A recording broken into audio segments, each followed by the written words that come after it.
So over the past month, I've really gotten into streaming again. Like I've been really excited about it, and I decided that I was gonna upgrade my streaming setup. Now, rather than do the normal upgrade of just, maybe changing a camera angle or getting new overlays, I decided I wanted to improve the audio experience of the stream, both for myself and the viewers. So I made 3 really big audio purchases, and these were really influenced by my current obsession with hi-fi audio, like crazy headphones and amps. So I'm gonna talk about the 3 things that I purchased, why I purchased them, what effect they had on the stream, and what effect they had for my own personal experience. But I do want to preface this by saying that this did not actually change what I think is the most important thing about any stream, which is the content. It didn't make the content better or more interesting. I mean, it gave me some new toys to play with. But I will say, if you're looking at this video and thinking will this make my stream better? No, it really won't in the long run. I think if you look at some of the stuff that I bought here and you have money to burn, buy something that'll improve your encoder, or, just kind of spend the time thinking about what you want for your content. But just for fun, and if you want to go crazy for audio, let's check out some of the stuff that I got.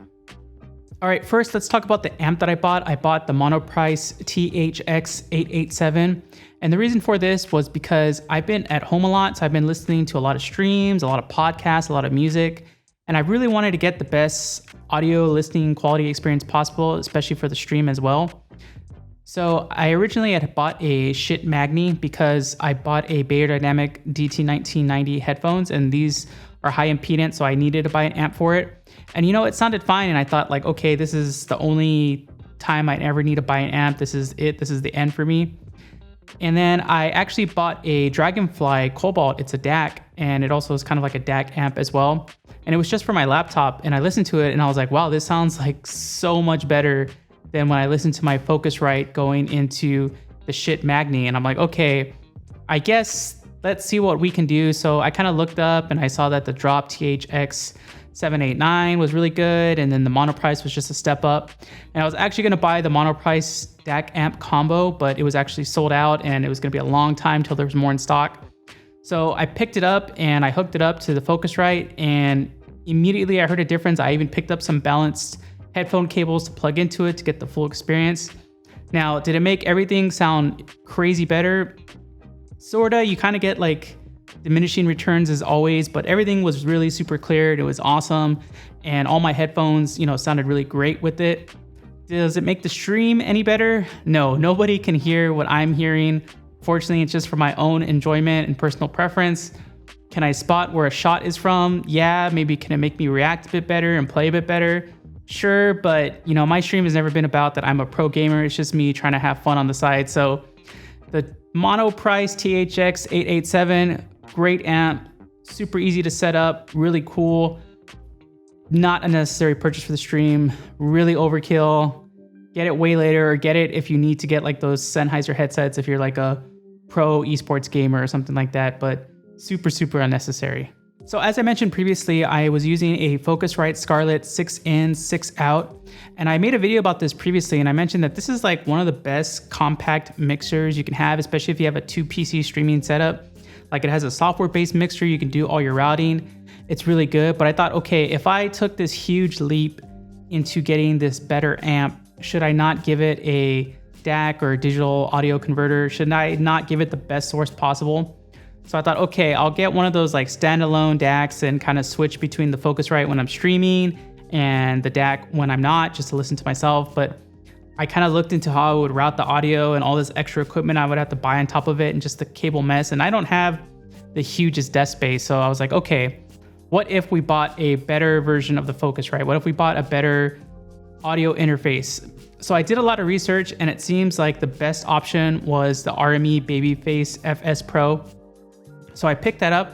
It also has an amazing software-based mixer. It was actually super complicated compared to the Focusrite. It has so many options. I actually am gonna spend a month or so researching it and hopefully doing a video on it later. It's really small and compact. It fits on my desk. I had to do this crazy setup off the side with the Focusrite because it's pretty bulky. Anyway, I'm gonna do a video on it in the future, but it has so many options. It has an EQ and reverb and just all these effects you can put into the mic. I'll cover it later, but the sound quality, definitely could hear an improvement, not just in the sound quality coming into my headphones from the amp, but also just the sound quality of my mic. I found that the Focusrite kind of always had this bit of boomy, and I think the boominess is okay. Like if you kind of want like that podcaster voice type sound, that's good. But for me, I always found that like I wanted something kind of just neutral that I could tweak with. And that's what I've done with the Babyface so far. I've started tweaking with it and I've got a sound that I really enjoy on my streams. But with the Focusrite, like it's kind of already there and I had to work around that and it's fine. And then I also found a problem that it would sometimes just kind of clip on its own, even though the mic wasn't coming in like not even hot at all. Like I would have it like coming in about like -16. There's no way that it's anywhere close to clipping. And I don't really have a super loud voice, or I don't change the volume of my voice too much. So I always found that that was kind of an issue with it. And I'm not having that so far with the RME Babyface. It's also kind of a funny name, RME Babyface, but is it necessary for the stream? At its price point, it's pretty pricey. I would say no. I would say Focusrite is probably all you'll ever need, especially from what I've seen of the new 3rd generation minus 2nd generation. Those seem awesome. Those seem to kind of solve any problems I would have had. But for what I wanted in terms of audio quality, just to be able to hear and listen, the RME Babyface does the job. Do you need it? You do not. But if you like are limited in space, you want something really clean, you want something that you can put effects in on its own without having to, you know, buy VSTs or do all this other crazy audio processing, awesome choice. But for most people, probably don't need to go to that level for your streaming setup. All right, so I've completely cleaned out my savings account, getting the new audio interface so I could get a better DAC that sends it into a better amp. Now, what am I actually listening to all this on? What are the headphones that I'm outputting to? Well, for streaming, I originally bought the Beyerdynamic DT1990 Pro, and I thought this is it. This is the only headphone I need to buy. And these have been great. You know, they've been really great gaming headphones for kind of picking out the space and figuring out where shots are coming from. They've been really, really great for actually mixing. Like I mix pretty much all my YouTube videos with those headphones, and I probably still will continue to do that. And then I bought the Focal Elysia because they're closed back headphones. I wanted really good headphones for when I go to work and I work in the office. That didn't turn out so well, but I still like to use them because they're like probably the lightest and comfiest headphones that I have. And I can kind of close out the world a little bit with them.